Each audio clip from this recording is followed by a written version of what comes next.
Morning guys, I've gone to the Arundel Wetland Centre today. It is that much money to get in. Apparently it's very good, lots of wildlife and things. So let's go and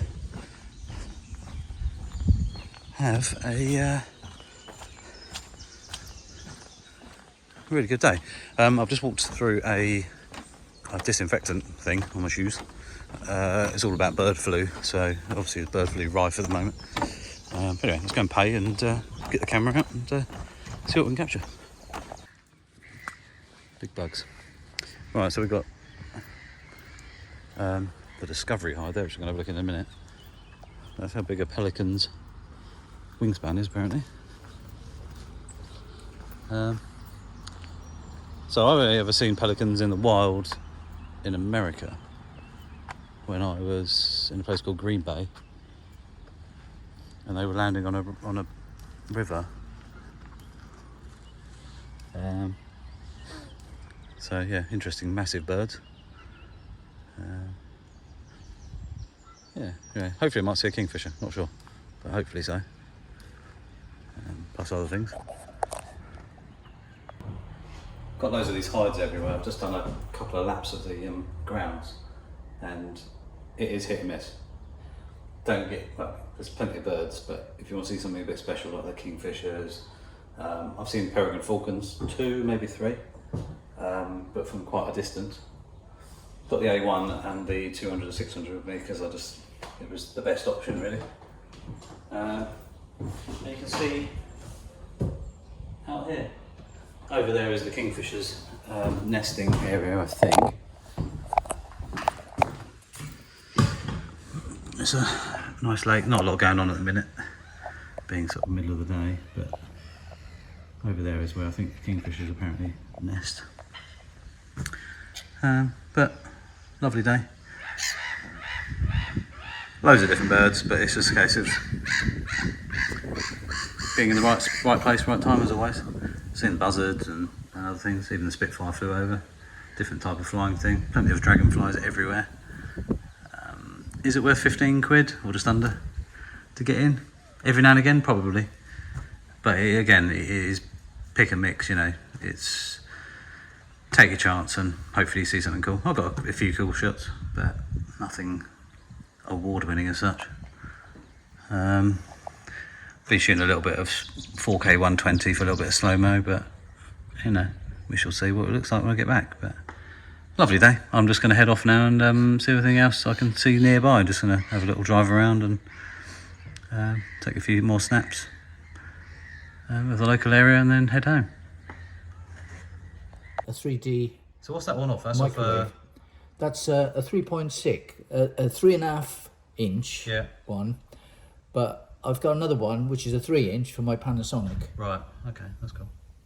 That's a game changer. A sunshade. Yeah. Right, hi guys. So check out Del Martin. You might have to type in the Great Dorset Steam Fair 2016 filmed in 4K to find him. But that gentleman there, he had the RX10 Mark IV and he had that sunshade adaptation on his thing. It was game changer on that camera if you're doing lots of video. But he watches my videos. He recognised me. Just sat there, which is really nice. It's really lovely to meet people that, you know, follow me or whatever, but also just random photographers out and about as well. So yeah, go and give his channel a look. He's got some fantastic videos on there, so go and have a look. Well, done a bit of a loop and probably go back around again, and a couple of bits I've missed I think, but I've stopped for the ultimate carrot cake apparently and some water, so I'm going to munch on this.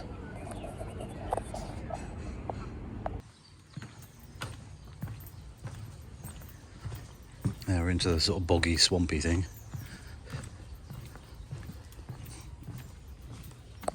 Water is super clear, but you can see all the leaf matter at the bottom of the water. There's a duck.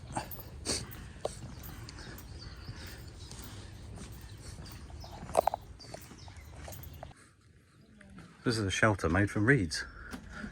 It's so cool in here, blimey. Really, really cool.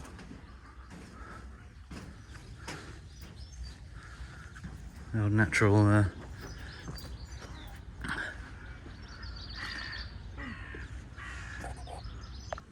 lovely and peaceful.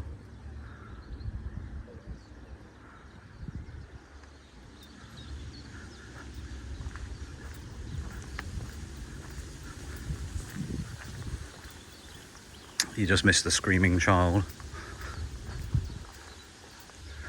That's why I went this way.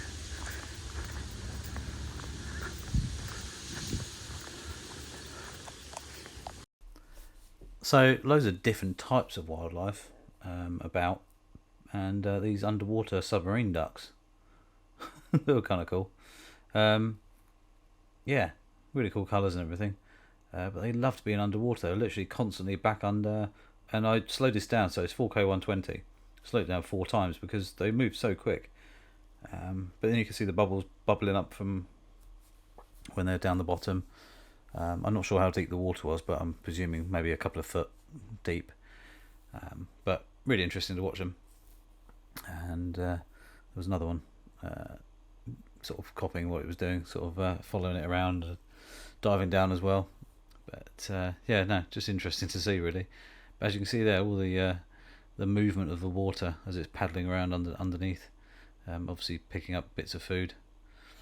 I'm guessing plants and stuff. I'm not sure what they ate, but yeah, interesting to see there. But in slow motion, a little bit of slow-mo, because you can see actually what's happening a little bit easier, and it just looks much smoother.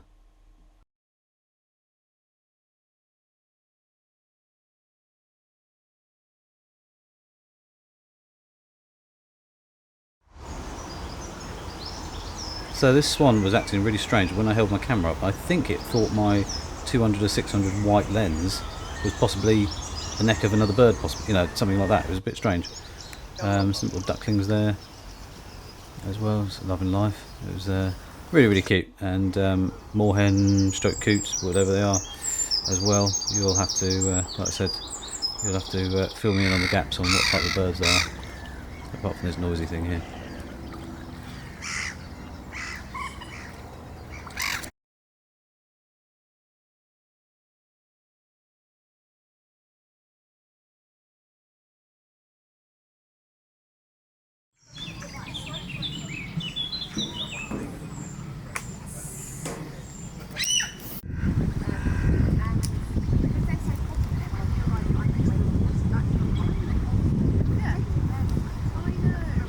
So the pelicans are big birds.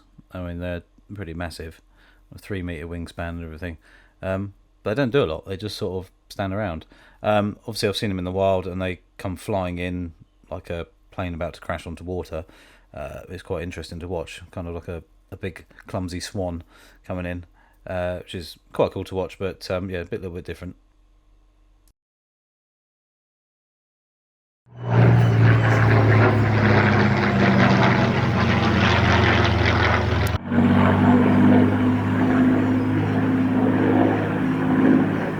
Well, as people might know, I do live near where Spitfires fly all the time, so we generally get one come over the house quite regularly, most days to be fair. But even if you go down to the seafront, you'll see them flying along the coast, you'll see them flying out in Headcorn, you'll see them over near Brighton Way, Eastbourne, everything as well.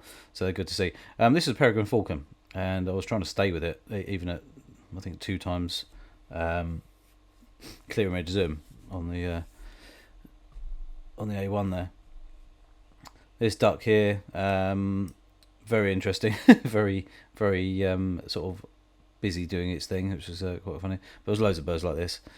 It's just funny watching them what they do, but the colours are insane. Geese getting crazy. Dragonflies, see how fast they move. This shot here, just watch how quick they're out of the frame. When they go, they go, and you just stay up with that is nuts. This is shot, same shot again, but I've slowed it down 4 times, so shooting at 4K 120.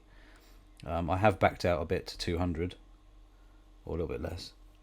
And I've already taken away about 35-40 seconds of the video, so we don't have to wait all day for it to fly away. But it's still, even at 120 frames a second, it's not that slow. It's still moving extremely quickly, so they are one hell of a predator. An amazing thing to see. See, it's gone already. It's really, really cool. the kingfisher just went in. So I don't know if we're going to get shot or not. I'm going to sit here for a bit and see what happens, really, because he just cruised past. I just thought, oh, some colour. So it is about. Yeah, so I didn't see it sat there at all, which is crazy. Shows how relatively camouflaged they are, even though they're brightly coloured. But the A1 just wouldn't lock onto it. I think it was reflections on the water. It was just struggling to find it. But it was also miles away. It was absolutely long way away. Even at 600mm plus a cropping, it's still tiny in the frame. So even the A1 was struggling to hit it. And also it was quite hazy, and anything sort of 50 metres, I suppose, onwards, it was definitely not an easy thing to get a sharp image.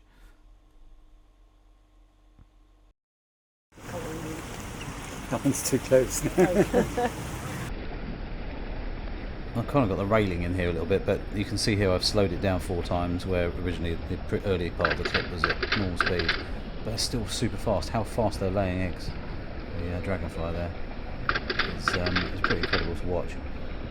And it's just quite crazy. I was struggling to stay with it, even though I was trying to kind of keep it in frame. Even though it looks like I'm doing nothing. I am actually trying to stay with it, but it's moving that quickly that I misshot it basically half the time. So it just shows you how quickly they are moving. So it's definitely a technique in trying to capture dragonflies.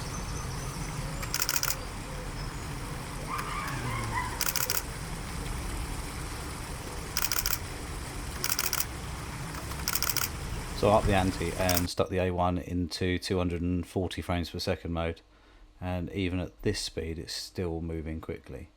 I've already removed loads of footage already just to get it to this point, but it just shows you how quickly these things dart around all over the place, and they're super intelligent for what they are, and just really interesting to watch.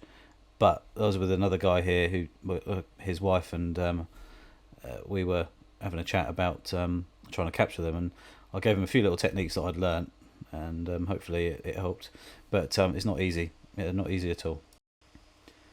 As you can see there, it disappeared relatively quickly. So I didn't take that many photos that were keepers. So a bird turn or something, I don't know, you know what it's called. But it was quite a nice background. I thought it was quite cool, and the colour was nice. And it's got red legs and a big bird coming in with its worm for its baby. Pelican headshot I thought was quite nice because I lined it up to the corners, both of them together, and a swan of some sort, but it was quite pretty. I like the yellow, and a little baby there eating some greenery from the bottom of there. But that was really clear, that water, it was amazing, and it was almost like the River Test. I never know what these are, coot or moorhen, one of the two. I presume it's a blackbird. It was just resting in the sun. Duckling, way. And the last shot of the day was the 2 young peregrine falcons. So these, I think there was 3, but 2 were buzzing around, and I'm sure there was 3, but I only ever saw 2 together, but people were talking about 3. And I've never seen a peregrine falcon in the wild before. I remember one being up in London off the Oxo building, but I never actually saw it, but people were talking about that up there. But these live in the tree line somewhere, and a young pair, or young brother and sister, I suppose, or brother and brother, or whatever, flying about quite quickly, just cruising around in the sunshine, really. And it was just nice to see, but they were too far away. They were a good 200 metres plus away, and rarely would they come anywhere near where we were.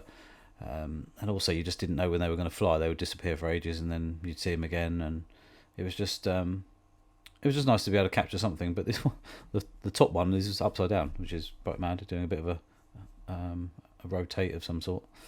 But it was kind of cool to see anyway.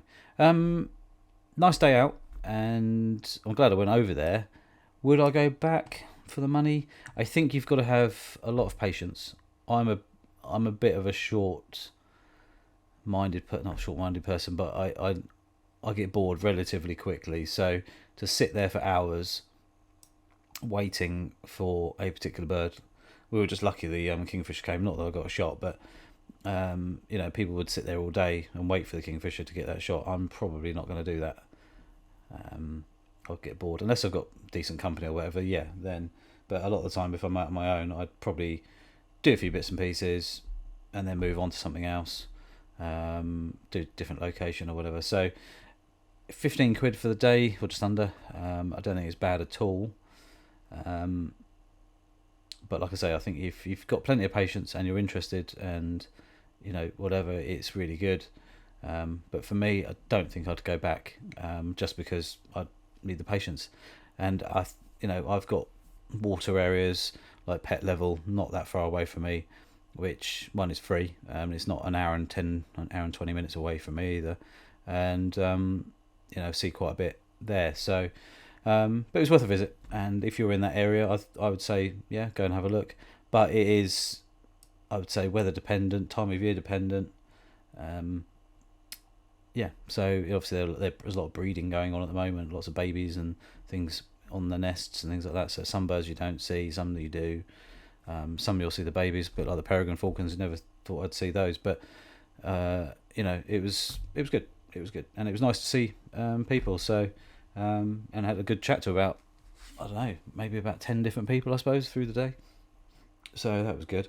But anyway, don't forget to click the subscribe button, little notification bell as well. Please feel free to correct me for the names of the birds, because I have no idea, and I'm sure people are laughing. But yeah, new video coming soon, so take care.